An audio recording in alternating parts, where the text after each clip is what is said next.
I have a confession to make. When I started this challenge 27 days ago, I did it by the book, man. I leaned heavily on the works of James Clear, Jason Selk, Brian Johnson, Tim Ferriss, and all the other awesome productivity, habit building, biohacking experts to help me create my product goals and, more importantly, the process goals that I knew would help me navigate this change and master this transition and make my dreams come true. And you know what? I killed it. I totally crushed it. I was perfect at them for 20 days. And then it happened. My ceilings became floors. I went from the stretch zone to the panic zone. I was no longer interested in simply doing a workout, posting a video right after the workout. No, that would be too easy and I wouldn't look good enough. And the more and more I created these videos, I started to see what was possible. The editing that you can do, the drawings you could do, the lighting, the research, the writing. And then all of a sudden, my daily process goals for creating these videos, for doing the content and posting them on YouTube, went from 60 to 90 minutes a day to 3, 4, and sometimes 6 hours a day. And guess what happened to my sleep goals? What happened to my relationship goals? What happened to my other work goals and tracking my finances and all the other things that matter to me? Yep, that's right. They all slipped. And then I almost quit. By the way, do you happen to know what day it is that most people give up on their New Year's resolutions?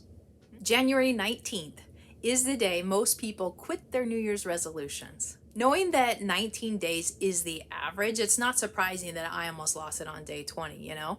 And in this video, I'm going to share with you what happened to me and what I'm doing now to stay on track with my goals and dreams.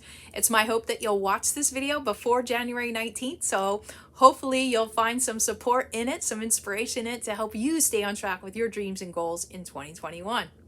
Hello and welcome back to the Making Hope Happen series. I'm Lori Mage and this is day 28. Day 28, the day that almost didn't happen in the 100-day challenge where I'm stacking my energy, my work, and my love goals and sharing 100 of my favorite tools, tips, and ideas to help you and me more effectively navigate change, master our transitions, and make our dreams come true. Thanks for joining me today. Let's jump in. So I started this challenge with all the right things in place. What happened to me on day 20 that made me almost quit, and what am I doing about it?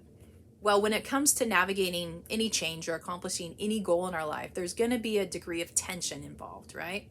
We're learning new stuff. There's going to be tension there. And if we want to get good at navigating change and accomplishing our goals and dreams, we need to get good at creating and maintaining a certain degree of uncomfortable tension. But, and this is a really critical point here, not so much tension that we break. So David Emerald, in his book, The Power of TED, he calls this kind of tension dynamic tension.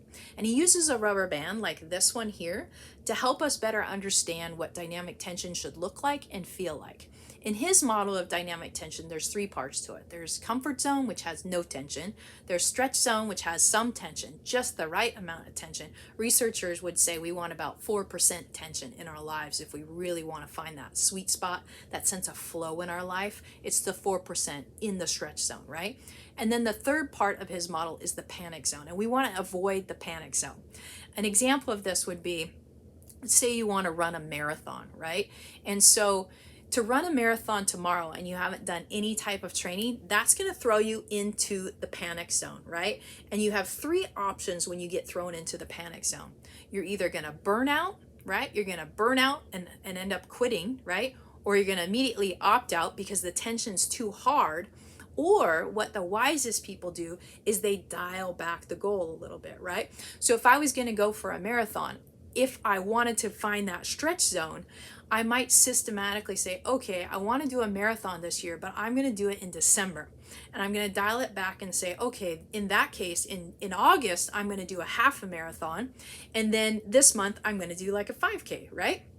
And so I'm not giving up on my goals, but I'm reducing the amount of tension so it's a little more manageable for me. It's still stretching me, but it's not breaking me. So what happened to me on the 20th is that I started in this sweet spot of just, I'm going to do a workout, I'm going to do a post, I'm going to share an idea right after my workout. I don't have to do my hair, I don't have to worry about lighting or anything like that, right? That was kind of that sweet spot, that 4% growth.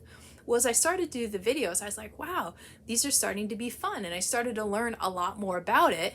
And then I started to get into researching the content I was going to do rather than just speaking from my truth. Then I started to edit that content. Then I started to learn how to edit the videos. Then I learned how to do drawings, not just drawings, but actually drawings that are live and they like go across the page when we're going. Like, I started to learn all of these cool new things. And like I mentioned earlier, what happened is I went from 60 to 90 minutes a day to 3, 4, and 6 hours a day, and it threw me into the panic zone. And so again, when we get into the panic zone, 3 ways out, right? You either burn out, or you opt out, or you mindfully, consciously dial back your goals a little bit. So what I'm going to need to do, because I want to stay in the game and I actually want to accomplish this goal while maintaining my health, while maintaining a good quality of life, I need to dial back the goal a little bit, right? I'm not going to give up. I'm not going to give up and go back to my comfort zone, but I do need to dial it back a little teeny bit, right? I'm not quite sure what that's going to look like in the days ahead, but I'm aware of it now, right? I almost lost it. Now I'm dialing it back right now. David says the happiest, healthiest, most productive humans on the planet, they always have a certain degree of tension in their life because it makes them feel alive and they're always growing. But they're always really mindful about staying out of the panic zone. And if they get into it, they get out of it quickly as possible. And they try to avoid the comfort zone. They'll systematically go back to the comfort zone and have kind of recovery times in there, but they don't want to stay there because they want to be engaged in their life, right? They want to feel good. And to feel good, you got to be engaged with life. You want to be moving, you want to be growing, you want to be moving forward, right? Now it's your turn. Bring to mind a change that you're going through, a goal that you're going for, or a habit that you're trying to build this year, either individually or within your team. And take stock. Assess your current skills, your current habits, your current expectations. Are the things that you're expecting of yourself and others to do every single day in this change situation, in this goal achievement thing? Is it in your comfort zone, which is boring and disengaging? Is it in the panic zone, which is not sustainable? Or is it in the stretch zone, which is the ideal place to live, work, and play? And based on your assessment, do you need to dial up the tension, raise the expectations a little bit to get you out of your comfort zone? Or do you need to dial it back, start focusing on some tiny steps so you can maintain it and stay in the game? Again, the happiest, most healthy, successful people on the planet, they learn how to manage that tension in their lives. They aim for the stretch zone, right? They aim for the stretch zone and they intentionally and systematically go to the comfort zone for breaks while avoiding or limiting the amount of time that they spend in the panic zone.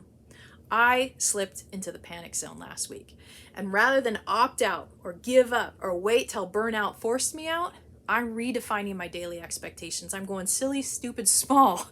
I'm identifying the steps I can take to sustain myself for the long run. This is only day 28.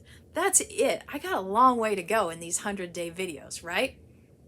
Well, that's it. If you got value with my confession today, please hit that like button, drop a comment below. If you haven't subscribed to the channel, go ahead and hit that subscribe button now. And if you know someone that might benefit from today's message, please share it with them. I'm on a mission to help illuminate and brighten the world, one person at a time, one video at a time. And it's my hope that these video messages will inspire and support you and those around you in navigating whatever change it is you've got going on, whatever dream or goal you're going for. I hope these help. Have another awesome day, and I'll see you tomorrow.